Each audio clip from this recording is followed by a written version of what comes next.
kur filluan bombardimet, pyetja që na bëshin ishte sa do zgjasin fushat bombarduese. Kombe, francezët, spanjollët, pra më thonin që pasi të fillojnë bombardimet e NATO-s në Shëveshje pa diskutim që do të rëzohet. Po kush e dinte me siguri këtë gjë? Unë nuk po thoja që kjo ndoshta si do ishte vërtet. Unë shpresoja që ishte vërtet dhe shpresoja që çdo gjë të zgjidhej për një ditë.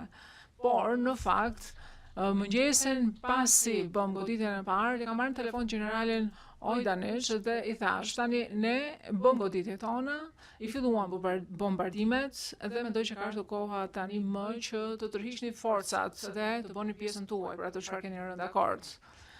Pra, qëllimi tani më nuk ishte që të bënim ose të bindim serbët që të tërhiqnin forcat e tyre nga Kosova, po do të thënë qëllimi ishte që ata ta merrin mesazhin se situata e vështirë është e ndryshme nga ajo çfarë kishte qenë në Bosnjë.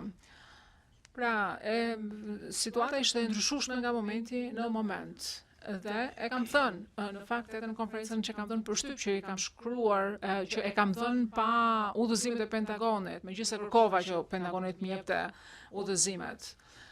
Kam përshtypjen që me datën 25 në mëngjes, me Solanën, kam thënë që ne do sulmojmë, do shkatrojmë ato element që Miloševići i vlerëson më tepër.